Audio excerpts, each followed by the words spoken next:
ఈ సందర్భంగా డాక్టర్ దుర్గాప్రసాద్ మాట్లాడుతూ సూపరింటెండెంట్ గా బాధ్యతలు చేపట్టడం సంతోషంగా ఉందన్నారు. ఆసుపత్రిలో పారిశుద్ధ్య నిర్వహణకు ప్రత్యేక ప్రాధాన్యత ఇస్తామని తెలిపారు.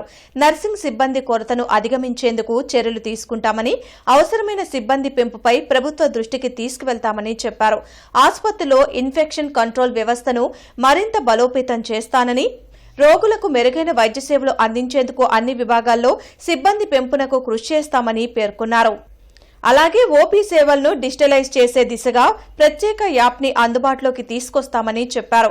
రోగులు యాప్లో తమ వివరాలను నమోదు చేసుకుంటే ఓపీ స్లిప్ జనరేట్ అవుతుందని, నేరుగా వైద్యుల్ని సంప్రదించే అవకాశాన్ని కల్పిస్తామని వివరించారు. తీసుకోవడం అనేది చాలా ఆనందంగా ఉంది. అలానే మనకి కూడా ఈ ఛాలెంజెస్ కూడా ఎక్కువగానే ఉన్నాయి. మీ అందరి సహకారంతో, ప్రిన్సిపాల్ గారి సహకారంతో, అలానే మన మినిస్టర్ గారు సహకారంతో ఈ హాస్పిటల్ని ఇంకా ఎక్కువగా అభివృద్ధి చేయాలని ఉద్దేశంతో చేయాలని అనుకుంటున్నాము. మొట్టమొదటిగా నేను అనుకుంటుంది ఏంటంటే, first sanitation, quality of services and limited resources.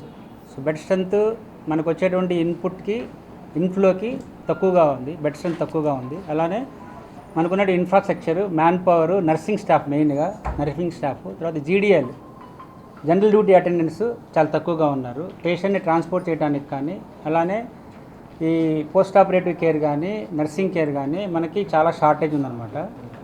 So ఇటువంటి మినిమం రిసోర్సెస్ తోటి మనం మ్యాక్సిమం అవుట్పుట్ ఎలా చేయాలనేది ఒక ఛాలెంజ్ నాకు. అంటే ఇప్పుడు ఈ హాస్పిటల్లో ఉన్నటువంటి ఇప్పుడు ట్రీట్మెంట్లన్నీ గత 30 సంవత్సరాల నుంచి ఉన్నాయి. నేను చదువుకునేటప్పటి నుంచి ఇక్కడ అదే ట్రీట్మెంట్ జరుగుతూ ఉంది. సో ఇంకా ఎక్కువ డెవలప్ చేయాలంటే ఆర్గాన్ ట్రాన్స్ప్లాంటేషన్ ఇది ఒక ప్రయారిటీ. తర్వాత ఈ హాస్పిటల్ నెక్స్ట్ జెన్ ఈ హాస్పిటల్. సో నెక్స్ట్ జెన్ ఈ హాస్పిటల్ అనేది మనకు స్టేట్ వైడ్ ప్రాజెక్ట్ అది. సో దీనివల్ల మనకి వచ్చే అడ్వాంటేజ్ ఏంటంటే, ఒకటి పేషెంట్కి ఆయన మొబైల్లోనే ఆబా యాప్ డౌన్లోడ్ చేసుకుంటే వాళ్ళ రిపోర్ట్స్ పేషెంట్స్ డేటా మన డాక్టర్స్ ఏదైతే ఎంటర్ చేస్తారో ఆ డేటాని వాళ్ళు ఎప్పటికప్పుడు చూసుకోవడానికి ఒక ఫెసిలిటీ ఉంటుంది. దాంట్లో కొన్ని చిన్న ఇష్యూస్ ఉన్నాయి. అవన్నీ కూడా మేము నెక్స్ట్ జెన్ హాస్పిటల్ వాళ్ళకి, అదే ఎన్ఐసి వాళ్ళకి ఇన్ఫామ్ చేసి దాన్ని క్లియర్ చేయడానికి ప్రయత్నం చేస్తాం. టెక్నికల్ ప్రాబ్లమ్స్ ఉన్నాయి. మనం ఎప్పుడు వాళ్ళకి టెక్నికల్ ఇష్యూస్ ఉన్నాయని చెప్పినా కానీ ఇది మన సెంట్రల్ గవర్నమెంట్ చేయాల్సిన విషయం అని చెప్పేసి వాళ్ళు ప్రొలాంగ్ చేస్తున్నారు. ఎప్పటికప్పుడు ఇమీడియట్గా సాల్వ్ అవటం లేదు. So identified so many problems. పేషెంట్కి వాళ్ళ డేటాని వాళ్ళు చూసుకోవాలంటే రిస్ట్రిక్షన్స్ ఉన్నాయి. అలానే ఒక పేషెంట్ ఓపీలో అక్కడ న్యూ ఓపీ జనరేట్ చేయడానికి కంపల్సరీగా ఒక డెస్క్లో చేయాలి. అదే ఓల్డ్ ఓపీ జనరేట్ చేసుకోవడానికి పేషెంటే వాళ్ళ యాప్లోనే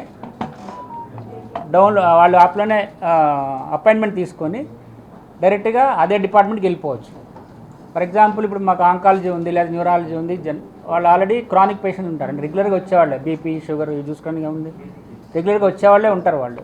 వాళ్ళు ఫస్ట్ రిజిస్ట్రేషన్ చేసుకున్న తర్వాత మళ్ళీ వాళ్ళు యాప్లోనే అపాయింట్మెంట్ తీసుకొని టోకెన్ నెంబర్ తీసుకొని ఇక్కడికి వస్తే డాక్టర్ కనుక అదే టోకెన్ నెంబర్ తోటి చేయగలిగితే అక్కడ ఓపీ రష్ అనేది తగ్గిపోతుంది. Okay, this is the next challenge for me. అది ఈ నెక్స్ట్ జెన్ ఈ హాస్పిటల్ ఒకటి, ఇన్ఫెక్షన్ కంట్రోల్ ఒకటి, బ్లడ్ టెస్ట్.